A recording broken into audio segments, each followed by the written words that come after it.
Hi, I'm here to talk about the readings for R4UD9. The first topic I'll be talking about is inclusive education and what it really is.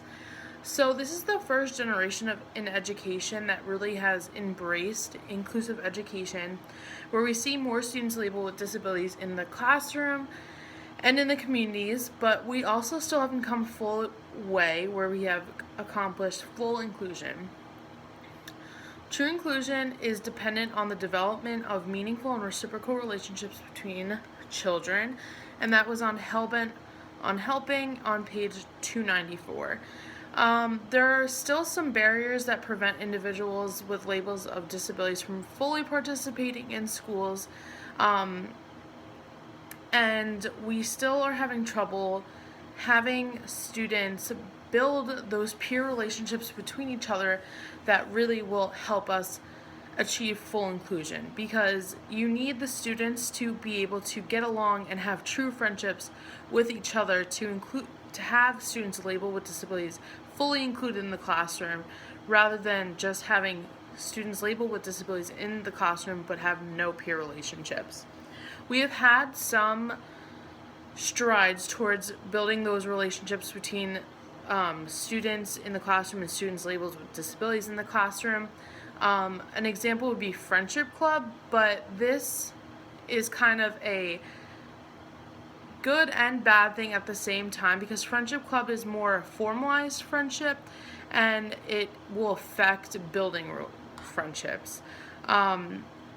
It's an opportunity for students labeled with disabilities to interact with their peers and classmates and to build those relationships. But things like Friendship Club really emphasize the helper-helpee relationship between the students, where one student is seen as helping another student who is lesser of them. And this can really skew the way that friendships are formed.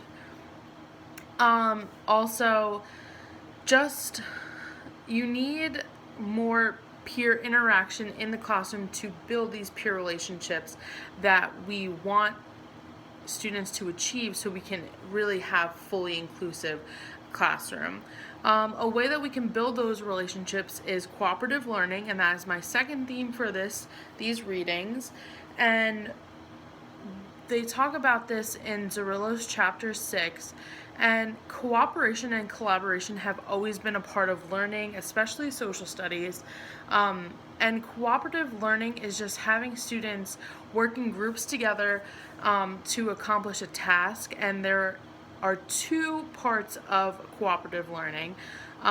Usually they focus on some sort of basic skills in reading and mathematics, but also they must involve group goals and individual accountability. Group goals is just a goal that everyone knows that they have to accomplish by the end, and the group is going to work together in order to achieve this goal. Individual accountability is just the students knowing that everyone has a job within the group that they need to get done, and every student must do their job in order for the group goal to be met. A good K through 6 social studies program emphasizes the social processes, which includes common goals and cooperative learning. This was talked about in Zerillo's chapter at page 153. Also, cooperative learning helps students in different cultural groups respect each other, and it also promotes positive feelings towards students with disabilities. Through cooperative learning, you're having students work together in groups that maybe they're not usually friends with, and it helps students to get to know each other and to use each other to help problem solve and solve these problems that we're giving our students in these groups.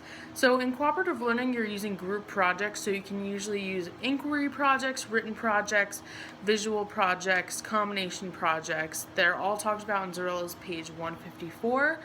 A big issue in group projects is what role each student will play. So you want to make sure that you're forming the group, you're providing an overview of the issue or project that the students are working on, and either the students will decide what each student's role will be, or the teacher will decide, and then the students will work either individually in subgroups or in their full group to accomplish this goal that we're giving them. Some different ways that you can use it is think, pair, share, so just having students pair up think about a problem at first, pair up, and then sharing out. Jigsaw is when you become an expert on a subtopic of a lesson and you get together in a group to figure out what you're going to teach and then teach other groups who weren't experts on those topics. Cooperative learning, it's problem solving, so you're really working together and having that peer support of how do we solve this problem and how do we get to this goal that we have been given. So it really emphasizes that peer support and peer interaction in order to learn through these projects. Another theme that I'm going to be talking about is paraprofessionals, and paraprofessionals are usually adult support that push in throughout the day, and it's usually someone who works one-on-one with a student labeled with disabilities, and they are a good thing because they are seen as giving support to that student who is labeled with disabilities, and they're seen as an extra support in the classroom. But also, when it comes to paraprofessional, there's a lot of complications that come with it and some consequences that come with it. In Causton's chapter 8, it talks about how the student's social isolation can be significant when the student with the disability has this support in the classroom. When a paraprofessional is always within close proximity of the student who is labeled with disabilities, students are less likely to come over and talk to the student and work with the student. The adult sitting next to them is very intimidating for the other students in the class. And these paraprofessionals can interfere with the ownership and responsibilities of the general ed teachers. So some general ed teachers will see that the student is with the paraprofessional, and the paraprofessional, that's their student. The general education is not responsible for teaching that student, which is wrong. And this also leads to separation from classmates, dependence on adults, and some identity problems and lack of social interaction. When we have these adult push-ins, we usually see the Velcro phenomenon, which the student and adult are always together. This can include holding hands, walking next to the student, sitting next to the student, having students on your lap, pulling aside the student one-on-one. This is all talked about in Causton's chapter 8. An example that really stood out to me was the Gary example from Causton's chapter 8. Was on page 155. And Gary had a paraprofessional, and they did a study. And during the 4-week period, Gary only had 32 interactions with peer, and 29 of those 32 interactions happened on the day that the paraprofessional was absent. 3 occurred while the para was there, but 2 of them were stopped in the middle of the para to refocus him on the work. This is obviously really significant. It shows that without that paraprofessional, Gary was able to interact with his peers and to build those peer relationships, but with the close proximity of the adult with them really hindered his peer support, his peer interaction, and all that stuff. So we want to facilitate these relationships. Paraprofessionals should be facilitating these relationships between the student labeled with the disability and the students in the classroom. The paraprofessional is not there just to support him or her academically, but they're also there to support them socially as well. So they should be highlighting similarities among students, helping students socialize with each other, put behavioral supports in together, and also just like kind of get out of the way and let their student interact with the peers that how they want to interact with them. And they also talk about this a little bit more in the Building Bridges article in Reader H. Like one of the biggest problems with paraprofessional support is that this unnecessary close proximity has unintended negative social effects on students with disabilities.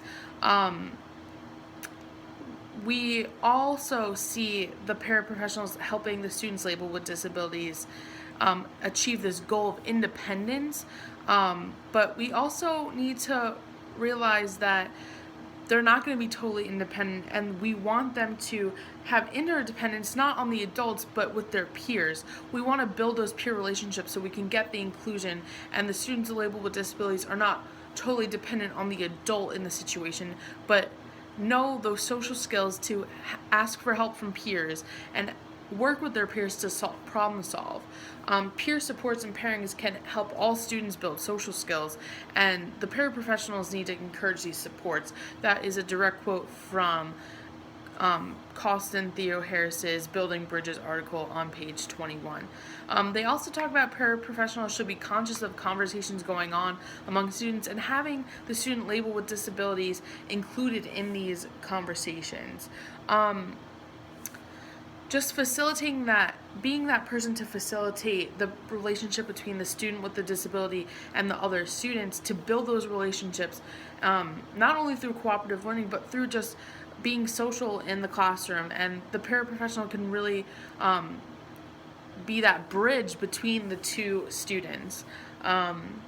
Which leads into my last theme, which is FADE support, where we talk about how we need to fade the support between the student label with the disability and the paraprofessional. The golden rule talks about supporting our students the way that we wish to be supported, and having that close proximity and having that always being near each other and always feeling like you need to academically support them. Sometimes it's better just to fade away and let those students try to figure it out on their own, and let those students try to get help from peers and other people in the classroom rather than just that paraprofessional.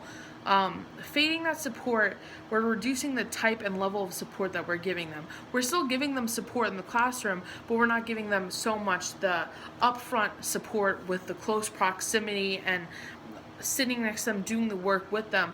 We want them to be able to do work on their own, and we need to fade the support so the students can learn to become more independent and not rely on that support all the time. And also supports, the paraprofessional doesn't have to be the only support in the classroom. We can have accommodations. They talk about this in Friends chapter 11. We can have those accommodations in tests, in work in the classroom. The students labeled with disabilities don't just need the paraprofessionals to help them. They also need the test support, like sending study guides home and having that tutoring one-on-one before or after school in this subject that they're going to be tested on. And also, while you're grading the test, take into account what they knew and what they could tell you during instruction time rather than just looking at the test and scoring them on that. Also, like a practice test. These accommodations and natural supports, instead of just the constant velcroing of a paraprofessional, can really help the students label with disabilities. And that's all I have for today. So thank you.